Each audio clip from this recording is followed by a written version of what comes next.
I'm James Rule. Welcome to the Lonely Leader podcast, where we help existing and aspiring leaders find clarity, build resilience, drive performance, and enhance fulfillment.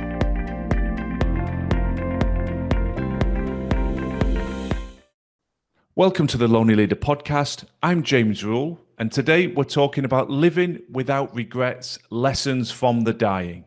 Now, I fully appreciate when you put the concept of our own mortality into a podcast episode, at first glance, it can be a little bit intimidating, depressing, certainly disempowering for our mindset.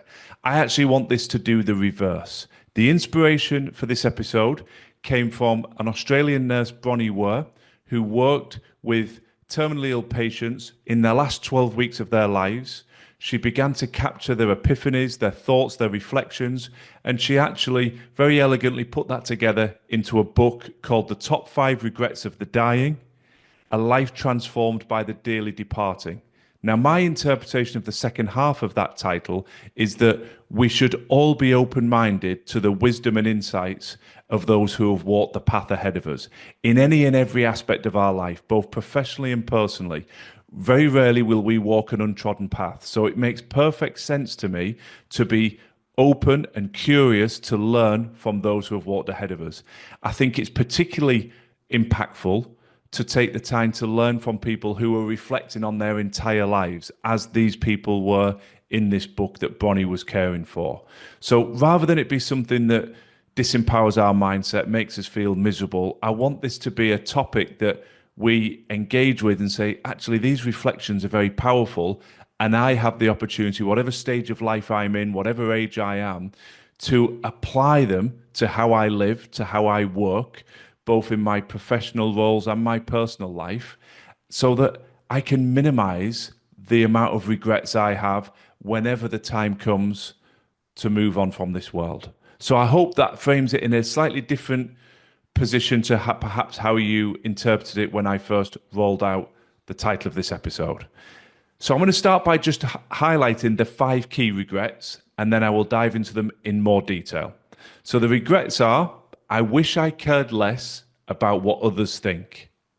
I wish I took better care of myself. I wish I didn't take life for granted. I wish I didn't worry so much. And I wish I lived in the now. All of these regrets really resonate with a lot of the things I've talked about in previous episodes. In fact, there are specific episodes tailored almost entirely to these regrets, and I'll highlight those as we walk through this episode and ensure that there are links within the show notes. So let's start with the first regret. I wish I'd cared less about what others think. There's a whole episode on criticism, episode number 8, and one of our most recent episodes, episode 63, The Man in the Arena. Both dive in deep detail into the notion of criticism.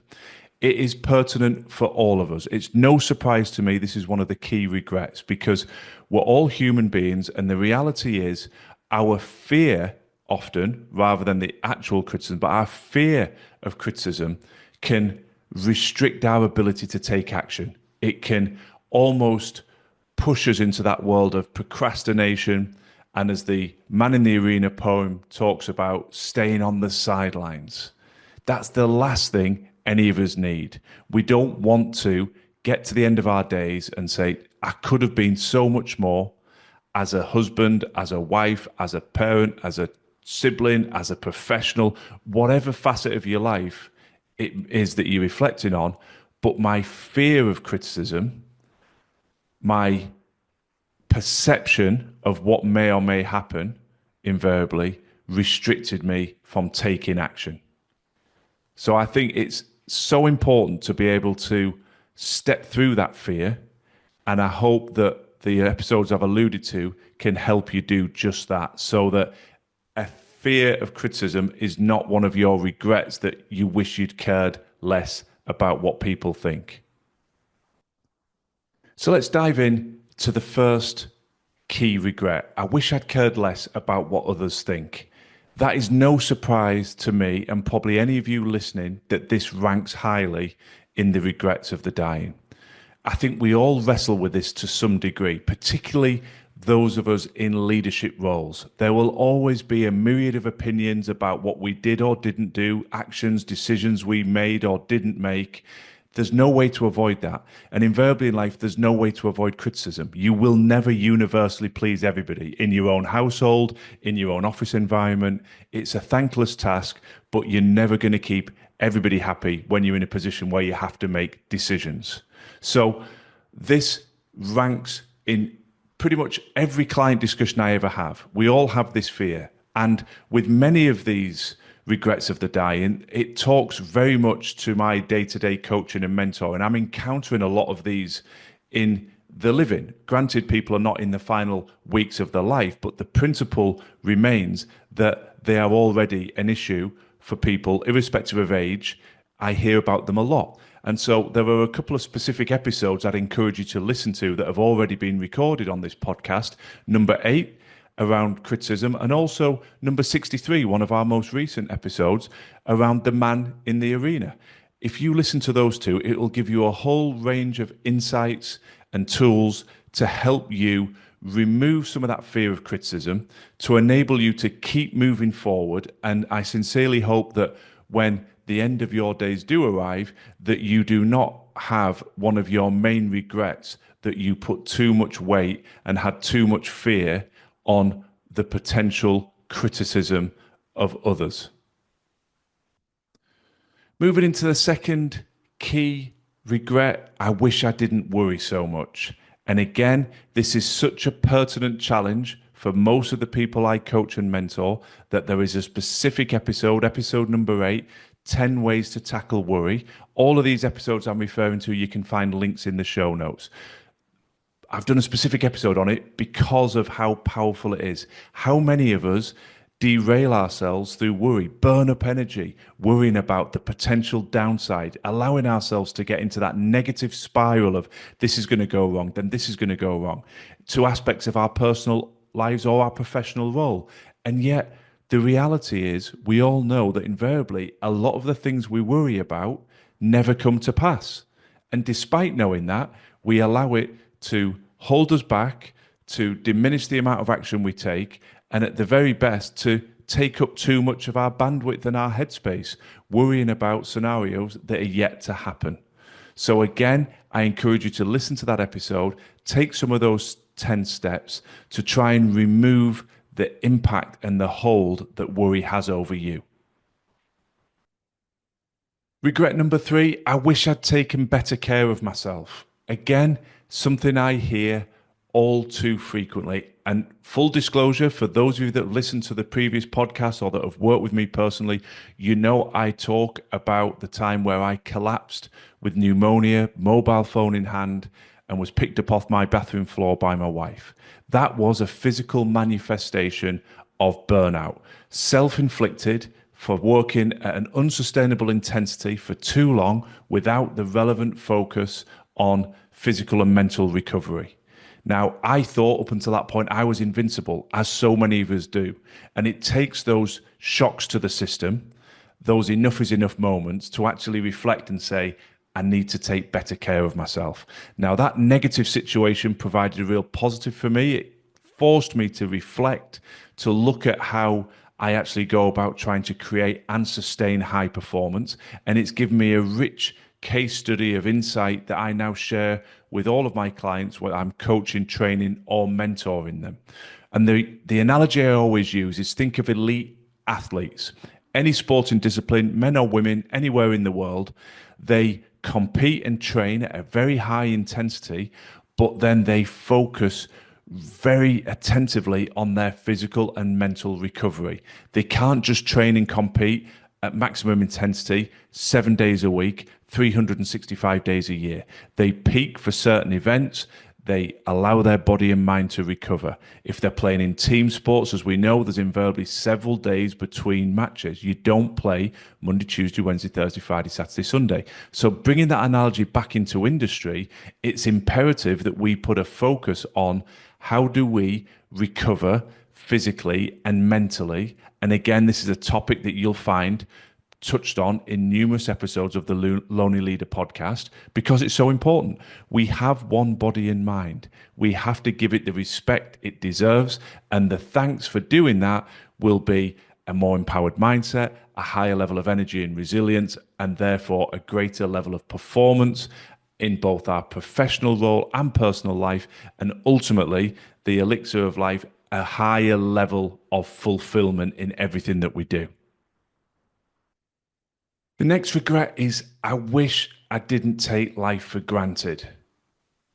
It ties a little bit back into the previous point. We think we're invincible. We all think we've got limitless amount of time. It's just not the case. And for many of us, we don't like to think like that. It's frightening. It's intimidating to think that time is ticking, but it is. And the Stoic philosophy is very much around this sense of mortality, which at first glance, again, it can push you away. But the more I've engaged with that, the more I embrace it, because rather than putting you into a dark place, what it really does is make you become ruthlessly efficient with how you live your life. There isn't time to waste. Every day is precious. We don't know how many we're going to have. So why would we waste it engaging on tasks, activities, interactions, relationships, you name it, that are not fulfilling? Now, I appreciate we can't just wave our magic wand and remove all negative influences and sources from our lives. I accept that, particularly in the working environment. You can't control everybody that you engage with, but you have far more power than you're giving yourself credit for. You determine how much of the news you consume. You determine how much time you spend scrolling through social media or watching a streaming service, watching endless box set episodes one after another. You determine how many social interactions you have with people that are not fulfilling you, whether that's within extended family or friendship groups. All of that is within your control. I accept some of the elements of the professional environment are not, but ultimately we all have the final autonomy about whether we stay or leave an organization if it's becoming too toxic. But those areas within our personal life, we do have control over. And when we are truly not taking life for granted, we won't allow ourselves to accept anything less than the best in relationships, in how we spend our time. And one of the bridges into that, and to be able to do that consistently, is to practice gratitude. As simple as it sounds, there are things that we can pause and reflect on each and every day that provide us with a sense of gratitude. And gratitude has a myriad of benefits. For anybody that's feeling high levels of fear or anxiety or anger, those emotions are bubbling up, well, gratitude's the perfect antidote. It's a physical impossibility to be in a state of gratitude and a state of fear at the same time, for instance. So how does that come about? Where do you start? Well, one of the most powerful tools I advocate with people is the 3 and 3. It's taking the time every morning to open up your journal, open up a notebook, and just jot down 3 things that you're grateful for from the previous day. It could be an interaction with a colleague, a presentation that went well, something within your family home, a loved one, a comment. It could just be a moment in nature, walking the dog, appreciating the lighter nights or the spring scenery. Many people push back and say, I don't have time to do that. I have too much chaos in the morning. So I have a perfect tonic for that as well. And forgive me, those of you who've heard me say this before, but I hope you all still brush your teeth. And in that window, couple of minutes every morning, rather than letting your mind wander aimlessly, use it as your gratitude window. Reflect as a matter of course, toothpaste on the brush, start to brush. What 3 things am I grateful for from yesterday? And doing that consistently will ensure you are far less likely to be guilty of taking life for granted. You will find positivity and source of gratitude each and every day, therefore diminishing the likelihood that one of your regrets could be, I wish I hadn't taken life for granted. And the final regret is I wish I lived in the now. This is that rallying call for presence. And unsurprisingly, as with every single one of these regrets, I find them permeating into practically every conversation I have. I think every client I've worked with at some point has highlighted their struggle to be truly present, whether that's been fully present with colleagues, with stakeholders, or coming away from work, truly present with family, with children, with partners, husbands, wives, etc. The pull on our time is unprecedented. Our digital connectivity is at an all-time high. And yes, that has a high level of efficiency benefits, but it also strikes at our very ability to be truly present. And once again, within the show notes, you'll see a specific episode that I have done about this. I class it as a leadership essential. If you want to get the best out of the people that you are working with, or indeed have the most fulfilling relationships with the people you love the most in your personal life, you cannot step away from the critical importance of being fully present. If you want to destroy those relationships and the sense of value, be it professionally or personally, that you create in them, well, don't worry about being present, and you will quickly find that those relationships are falling apart. So it is absolutely imperative, in my opinion, to take the time out to focus on how do I become more present. And I sincerely hope that that particular episode that you'll find will be massively influential in helping you do just that.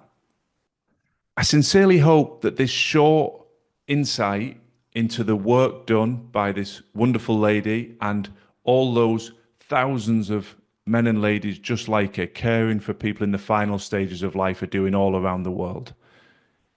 It is a dark subject, but I hope it brings light to how you operate day to day. I hope it, as ever, and as with everything we talk about on this podcast, provides a source of reflection. I hope it allows you to sense check some of the things you are doing and change course, tweak things marginally or fundamentally. Wouldn't it be great if all of us could get to the end of our days and not one of us was talking about these 5 core regrets that seem to be the most common? Wouldn't it be a wonderful way for us all to have lived if we have been able to step through them and those regrets are no longer relevant to us?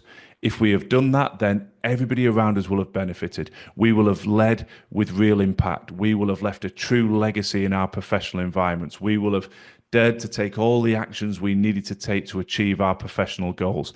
And the same is true in our personal life. The quality of our relationships will have been enriched. We won't have spent time draining our energy, living in the past and worrying about the future. We'll have been fully focused on the present, taking the actions we need to take, investing in the relationships and the activities we need to invest in to live the best version of ourselves, to live the best quality of life, and to live a life with the highest level of fulfillment. So I hope these insights serve you, and I wish you the very best of luck on your reflection and implementation on the changes to drive that level of fulfillment we've alluded to.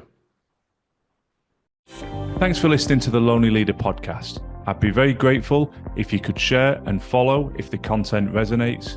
And if you're looking for additional free resource to support your continued growth and development, then please do check out our social media and website details in the show notes.